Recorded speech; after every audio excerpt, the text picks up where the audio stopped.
Hi everybody, it's Rob and I got another question today. It's how do I buy and sell at the same time? Oh, the dreaded catch 22, right? How do I buy and sell at the same time? It's a great question. Okay. So first and foremost, when you talk to your lender, you should be talking to a lender even beforehand when you're trying to figure this out. You're going to ask them, do I qualify without selling my home? Majority of people don't, but some people do. If you do qualify without selling your home, then you might want to go out and make the purchase, move everything after the fact, and then sell with it being super easy to show the home and there's some basic staging in the home and like the work's been done to make it look great. And that way you just kind of eliminate that whole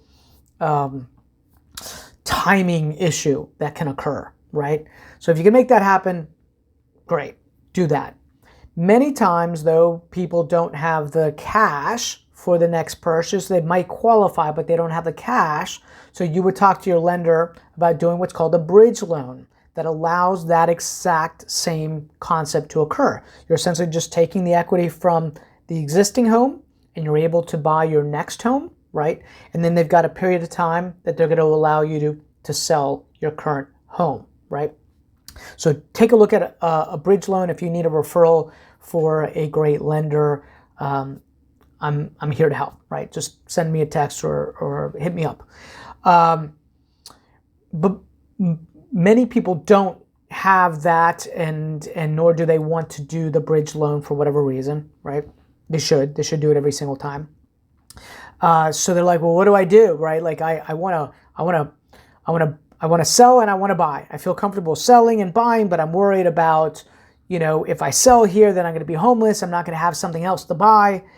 Well, you can write a contract so that it is contingent on you identifying the next house that you're going to buy, right? So you can write a contract like that where both the buyer and you enter into the agreement, into a contract, and in there it says, hey, Mr. and Mrs. Buyer, I'm not going to sell this house unless I identify the next one, right? And buy that next one. And so, it puts the buyer a little bit at risk because what happens if the seller doesn't find their dream home, right? So that contingency is one that I normally try to just educate the seller around about what it actually means, right? But we've done that a number of times. Most of the time though, most people just say, you know what? We've already been looking for 5 or 6 months. We know what we want. We're going to go out and aggressively start shopping. And the sale and the purchase kind of happen simultaneously, right?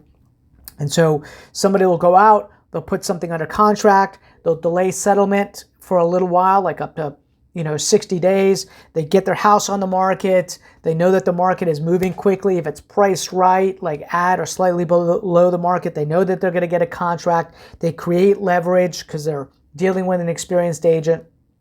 And they make it, again, you could certainly make it contingent on you, buying that other house, but they're willing to say, you know what, I'm going to sell this one because I've already kind of identified what I already want, and they sell and then they buy, right? But the bridge loan is really the best option if you have the equity that's there, because then you could just rest easy, right? But I see a lot of people do this, like this. Okay, let me sell and then quickly find another purchase, right? If you're the seller, you can do this as well, by the way. Let's say you sell, you put the property under contract with your buyer, and in there, they agree to a 60-day, because that's a maximum amount that's allowed, a 60-day rent back, right?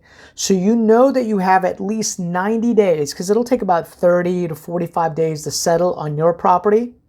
And then you're going to have a rent back. You're going to have up to 60 days from the day it settles as well. So you've got like a good 90 days to 120 days, probably max, to be able to identify something. And people feel comfortable with that, right? They're like, okay, we'll be able to find something in that situation. So that is also very, very doable. But as always, everybody's situation is different, so you need to talk to a professional to understand which one of these options is the best option for me. So as always, we're here to make you smarter, to help you win as a buyer and a seller. You have questions, feel free to call, text, find me on social media, and I'm happy to help. Okay, make it a great day. Take care.